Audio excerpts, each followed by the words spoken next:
everyone. I am Abby Linden, Grants Program Manager, and I currently manage grants in the PD and Waccamaw regions. I'd like to take a few minutes to cover some important points when it comes to administering your SCIIP grant. As your SCIIP project progresses towards completion, there may be changes along the way that require an amendment to the grant. These include significant changes to the approved scope of work, such as those listed on the slide, grant budget line items greater than 10%, and grant period extensions. Grant amendment requests should be submitted to RIA and signed by the grantee's chief elected official using the grant amendment request form. The form should provide a detailed description and reasons for the proposed changes, an updated project schedule, a detailed cost justification, and revised project maps as appropriate. Please attach any additional information if there is not enough space on the form. Substantial revisions and extensions may require RIA board approval. It's important to note that grant amendment requests must be approved in advance. A change order may also require an amendment. If so, the amendment should be submitted in advance along with the change order for concurrent review by RIA. With the exception of planning grants, all SCIIP grants awarded on April 24th have a grant period ending date of June 1st of 2026. Grantees must take appropriate actions to ensure timely implementation and completion of their SCIIP-funded projects within the awarded grant period. Due to the tight expenditure schedule, we expect a limited number of grant amendment requests for a grant period extension. Furthermore, RIA will only consider requests for SCIIP grant period extensions if the federal expenditure deadline can be met and if the project can be reasonably completed in a timely manner with the remaining funds available. We will be carefully monitoring your progress to ensure the federal deadlines can be met. For those of you experienced in our RIA state grants, you are familiar with our quarterly report form that details how the project is progressing and outlines reasons for any significant delays. These reports will be especially important under the SCIIP program. There are federal reporting requirements that apply not only to grantees but also to RIA as the state administrative entity responsible for the funds. Information collected from the quarterly reports will be used by RIA to meet our reporting requirements. One such reporting element is the standard of progress or the project's completion status percentage as highlighted in red on the slide. The SCIIP version of the quarterly progress report will auto-generate this percentage based on the status of project milestones entered on the form. Because of this, it's important to note three things. 1. Please be sure you are using the newly created SCIIP version. 2. The report must be completed and submitted electronically as we are extracting data, which we cannot do if you print and scan back the report. As you may recall, we use the same feature for submission of the original SCIIP applications. You will sign the form simply by typing your name. And finally, due to the huge volume of incoming quarterly reports, and since RIA will use the information collected from the reports to meet our federal reporting requirements and timelines, it is imperative that quarterly reports are submitted no later than the first day of each quarter, regardless of weekends and holidays. So please plan accordingly. It's better to submit a few days early than one day late. Grant managers will make every effort to provide a reminder about 2 weeks out. As a recipient of SCIIP funds, grantees must complete all required financial, performance, and compliance reports. Grantees must maintain records and financial documents that demonstrate compliance with Section 602C of the Social Security Act, the U.S. Treasury's final rule, the uniform guidance found at 2 CFR 200, and any other policies, procedures, or directives of the American Rescue Plan Act.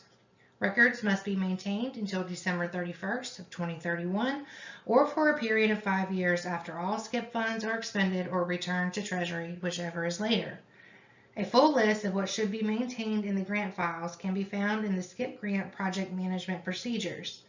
I cannot stress enough how important it is for you as the grantee to maintain documentation of compliance with the regulations listed on the slide. If you fail to do so, worst case scenario, the IG comes out to monitor you and you're not prepared to show all required documentation. Or RIA is conducting monitoring and you don't have all documents on site because some of them are with your engineering firm, etc. Please note that ultimately it is the grantee's responsibility to actively maintain its own grant file with all required documentation as outlined in our procedures. As a side note, we always appreciate any photos of projects before, during, and after construction, so please periodically add those to your grant file throughout your project. Generally, towards the end of construction and before the grant can be closed, RIA staff will monitor the grantee to ensure compliance with federal and state requirements of the SCIIP award. Monitoring may be conducted in person on site or remotely via a desktop review. In-person monitoring will be scheduled for a mutually convenient time, and you will be given advance notice of the areas or sections of your grant file that will be reviewed on site. If monitoring is conducted via a desktop review, grantees will be notified in writing of the information that must be submitted to RIA electronically. This will include things such as financial documents for all grant and local expenditures, contractor pay applications, fully executed copies of construction contracts, and change orders, etc. Any deficiencies with project management or compliance issues will be identified in a written report, and follow-up actions by the grantee may be required to ensure appropriate remediation. After construction has been completed, all funds have been fully expended, and the project has been monitored by RIA, the grantee can officially move towards closing the project out. Prior to the end of the grant period, the grantee will be notified in writing of all documentation that must be submitted to RIA to complete the closeout process. This includes the closeout report and final certifications form, which provides a quantified description of project accomplishments and certifies that the grant was conducted in compliance with all federal and state requirements. In addition to this report, grantees must also submit a signed final expenditure report, certified as-built drawings, a final waiver of liens from all project contractors, and an approval to operate from DHEC if applicable. If you have completed the project but not fully spent all grant funds, contact RIA to discuss next steps and possible options. For example, RIA may consider allowing additional activities that are related to the approved scope of work and could be completed quickly, or a grant award decrease may be necessary to return funds for reallocation to another project. It's important to note that we typically require 3 to 4 months to complete the monitoring and closeout processes from start to finish. Therefore, when you are working on your project schedule, please take that into account, especially if you plan to draw down your grant funds in a single or limited number of draws towards the end of the project.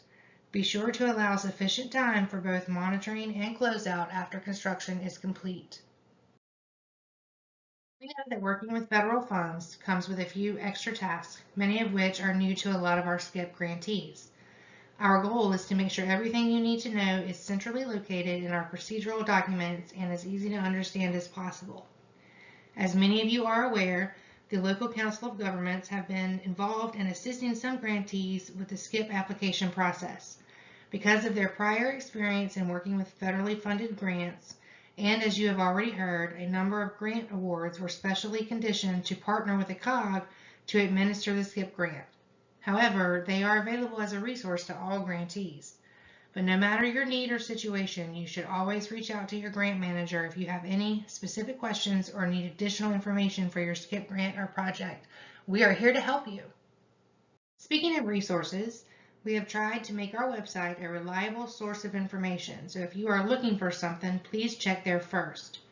The website houses all of our SCIIP grant management documents, which will include any future updates on SCIIP or revisions to the procedures and forms. Today's workshop recording will also be located on the website as well as other relevant information as needed, so please check it often. And lastly, I wanted to highlight a few key tips for successfully administering your SCIIP grant. Staying on schedule should be a top priority as the federal expenditure deadline will be here before we know it. Grantees should be knowledgeable of all project milestones and be prepared to multitask on those activities to keep the project moving forward in a timely manner. Another priority is to have a plan for delays and cost overruns. This includes impacts to the project schedule as well as financial plans and sources should additional funds be needed. As I previously mentioned, the grantee is ultimately responsible for maintaining a comprehensive grant file, which includes documentation of compliance with the federal requirements and procedures outlined today. Finally, good communication is key. While the SCIIP program and funding has provided us all with a once-in-a-generation opportunity, with that comes additional requirements and benchmarks. Therefore, it is so important that grantees effectively communicate with RIA as well as your project management team throughout the entirety of the grant. Think of us as your partner. We want to help you navigate any challenges along the way. That concludes my presentation on grant administration.